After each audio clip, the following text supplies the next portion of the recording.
tema da minha fala é o fortalecimento do Estado de Direito. Falar em Estado de Direito, a partir dessas duas expressões, Estado nos remete às instituições. O Estado de Direito foi concebido a partir da ideia de um sistema institucional de freios e contrapesos. Na nossa Constituição se fala em independência e harmonia entre os poderes, o que demanda um equilíbrio institucional e demanda mais do que isso. Demanda instituições justas, instituições responsáveis com a sociedade e com o bem comum. Na perspectiva do direito, significa que esse Estado é o Estado onde as leis governam. Não é mais a vontade pessoal, não são mais os interesses individuais, mas a governança e o império está na lei. É o Estado onde a racionalidade deve estar presente, onde a lei e a racionalidade funcionam como um fator de estabilidade e não de crise.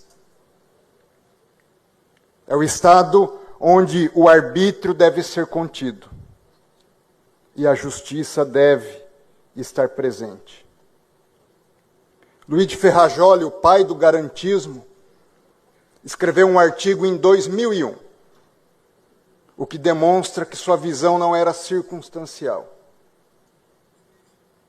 mas uma reflexão que nos faz refletir no dia de hoje. Dizia ele, nesse artigo onde falava sobre o passado e o futuro do Estado de Direito, que o Estado de Direito está em crise. E por que Ferrajoli dizia que o Estado de Direito estava em crise? Ele apontava duas razões básicas e essenciais. Em primeiro lugar, um colapso da capacidade reguladora da lei. Em segundo lugar, um retorno ao papel criativo da jurisdição. São essas duas razões que ele aponta. À luz da segunda razão, ele fala em uma discricionariedade judiciária ou, abro aspas, em juízes desordenados. À luz da primeira razão, a capacidade reguladora da lei, ele fala em legisladores desordenados. Em função de uma inflação legislativa, que gera também insegurança jurídica, em função de uma linguagem da lei obscura e tortuosa. Não é sem razão que, diante desse Estado de Direito em crise, Ferrajoli fala em um Estado de Direito fraco, débil, e em um Estado de Direito forte. O débil é aquele onde apenas formalmente um Estado de Direito. Há as instituições, essas instituições estão presentes, mas há uma crise entre poderes, de respeito à divisão dos poderes, e há uma crise no respeito aos direitos fundamentais e ao justo processo. Por isso que o Estado de Direito forte é onde, ademais da presença das instituições, essas instituições funcionam como um fator estabilizador da sociedade. E diante dessa constatação de Ferrajoli, eu aponto 5 elementos que eu considero fundamentais para o fortalecimento do Estado de Direito. Em primeiro lugar, o fortalecimento do Estado de Direito passa por haver instituições justas. Não basta o desenho das instituições. Essas instituições precisam ser materialmente justas. E como identificar as instituições justas? Essas instituições, elas demandam a caracterização a partir de ao menos 5 perspectivas. A escolha unânime de princípios básicos de justiça feitas num contrato social. Nosso contrato social é a Constituição. E o artigo 5º e o artigo 6º são fundamentais. Ali estão os direitos individuais e ali estão os direitos sociais. Instituições justas, nessa perspectiva, significa instituições que fazem um compromisso construtivo. Instituições que não são causa de crise, mas são causa de estabilização da sociedade e do país. Em segundo lugar, a escolha das instituições a partir de um desenho, e esse desenho significa a separação entre os poderes. Dizer que um poder tem atribuição significa dizer que o outro poder não a tem. Em terceiro lugar, o efetivo funcionamento das instituições escolhidas. Significa que nós devemos preservar as nossas instituições e quem está nas instituições precisa ser o primeiro agente de preservação da própria instituição. Em quarto lugar, instituição justa demanda o reconhecimento das perspectivas da sociedade. Saber o impacto das suas decisões, das suas políticas no âmbito da sociedade. Significa abrir mão dos próprios interesses e interesses pessoais, interesses corporativos em favor do interesse do bem comum.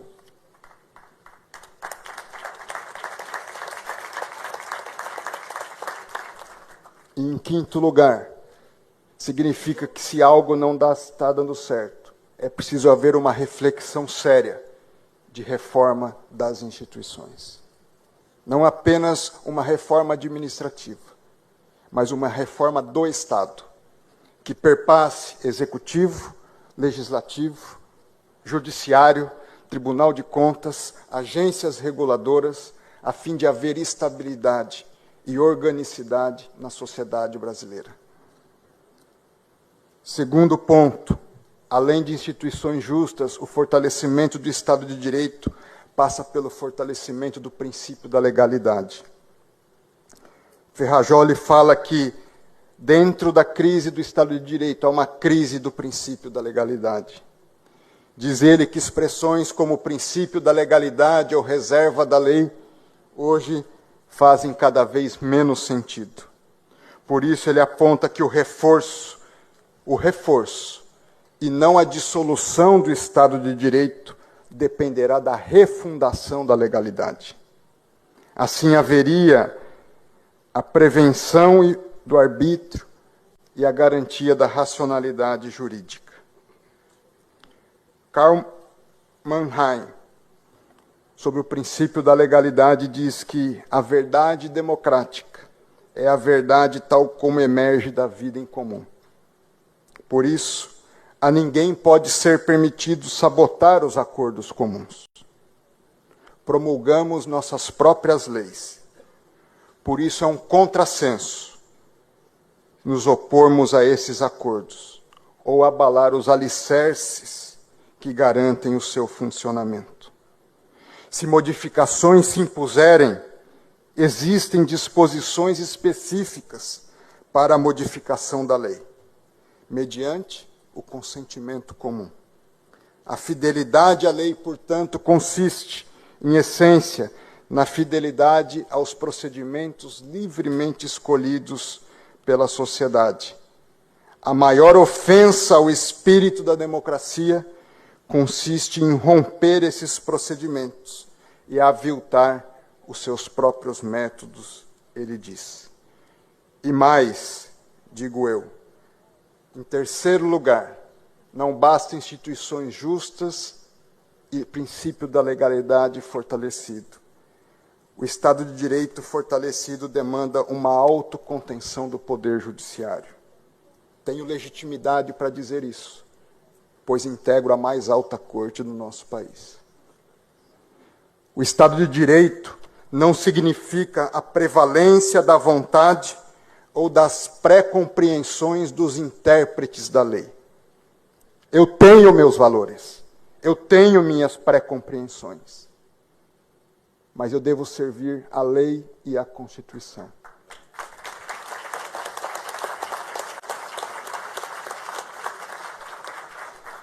O que significa que o judiciário não pode ser o fator de criação e inovação legislativa.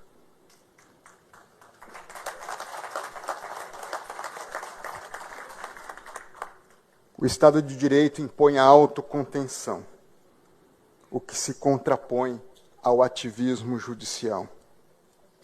O ativismo suprime, desconsidera e supera os consensos sociais estabelecidos pelos representantes periodicamente eleitos pelo verdadeiro detentor do poder, que é o povo. O ativismo judicial implica no reconhecimento implícito de que o judiciário tem a prevalência sobre os demais poderes. O ativismo implica na superação da vontade democrática, cujo consenso legítimo pode ser decidir, mas também pode ser não decidir. O ativismo judicial implica no enfraquecimento e na superação do princípio democrático. E o ativismo judicial implica no reconhecimento implícito, ainda que não desejado, do enfraquecimento dos demais poderes.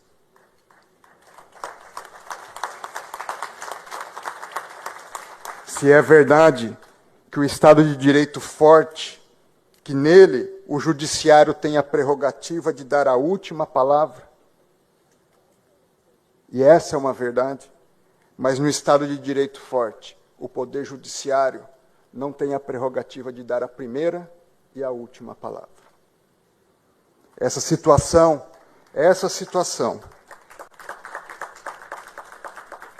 passa a impressão de vivermos não em um Estado democrático de direito, mas em um Estado judicial de direito. Por isso, ao invés de fortalecer a democracia, o ativismo a uma só vez é sintoma e causa do seu enfraquecimento.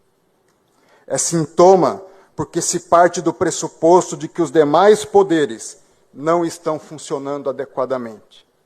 E pode ser que isso seja verdade. Mas também é causa, porque impede o indispensável amadurecimento dos demais poderes, que se sentem desobrigados a assumir as suas próprias responsabilidades, a partir das legítimas pressões exercidas pela sociedade, a fim de legislarem, ainda que tomando decisões difíceis, e a fim de construírem por o bem comum. Mas também, em quarto lugar, o fortalecimento do Estado de Direito passa pela garantia do justo processo. O justo processo impõe apenas, ao menos, 2 níveis para as vozes presentes na sociedade. Em segundo lugar, além da imparcialidade, o justo processo demanda uma avaliação racional e reflexiva. Amartya Sen, ganhador do Prêmio Nobel da Paz, Prêmio Nobel de Economia e autor de um livro, A Ideia da Justiça, diz que a justiça é uma questão de racionalidade, que a análise correta demanda a consideração dos interesses nacionais numa perspectiva global, demanda uma atuação responsável e demanda a consideração mais ampla possível do bem comum e do interesse público. Dentro dessa perspectiva, eu passo para o quinto elemento que eu considero fundamental para o fortalecimento do Estado de Direito. Que o fortalecimento passa pela garantia das liberdades básicas do cidadão. Garantir as liberdades básicas significa que ninguém pode ser obrigado a fazer ou deixar de fazer algo, senão em virtude de lei. É o que diz a nossa Constituição. Significa que se deve garantir a livre iniciativa e o empreendedorismo sem intervencionismos indevidos, não justificados, ilegais ou desproporcionais. Significa que que a regulação do setor privado visa, de forma conjunta e recíproca, incentivar o desenvolvimento do setor regulado e, ao mesmo tempo, garantir que esse serviço seja realizado com qualidade e respeito ao direito dos seus usuários.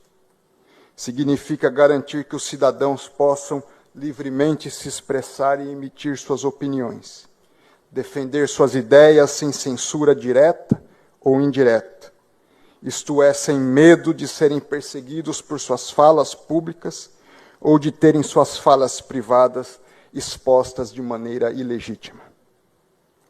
Nesse sentido, o ministro Celso de Mello, quando do julgamento da reclamação 18.566, deixou registrado que, em diversas ocasiões ou diversas decisões, que o exercício da jurisdição não pode converter-se em uma prática judicial inibitória, muito menos censória da liberdade constitucional de expressão e de comunicação. Isso não tem apenas uma dimensão privada. Liberdade de expressão não é apenas uma dimensão de um direito individual. Ele tem uma dimensão pública. Porque sem liberdades de expressão e de opinião, não há democracia.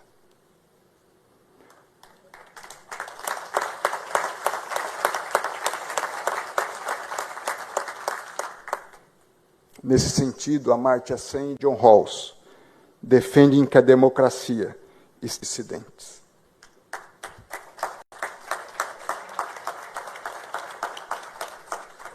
Assim, a democracia está diretamente relacionada ao livre exercício da razão pública. Não há democracia se as liberdades de expressão e de opinião estão cerceadas de maneira direta ou indireta. Eu concluo. Como eu disse, o fortalecimento do Estado de Direito passa por haver instituições justas, pelo fortalecimento do princípio da legalidade, pela autocontenção do poder judiciário, pela garantia do justo processo e pela garantia das liberdades básicas do cidadão. E digo, para isso, nós todos, precisamos fazer um compromisso público de que o bom juiz, ele tem que ser reconhecido pelo respeito, não pelo medo. Que as suas decisões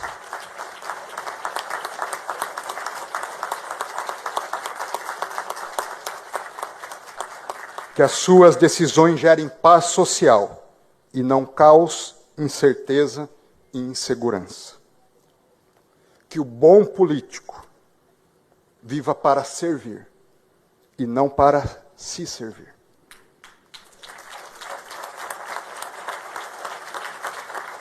E que as suas ações busquem o bem comum e não o próprio bem. Que o bom empresário busque empreender para gerar bem-estar para si e também para os seus colaboradores e para o país. Que ele atue para dar sentido à sua própria vida e não para valer-se da vida dos outros. E que nós todos, com bons propósitos e espírito público, mudemos não só a nossa própria história, mas com ela, juntamente, a história de um povo e de um país carente de grandes líderes. Que Deus nos abençoe.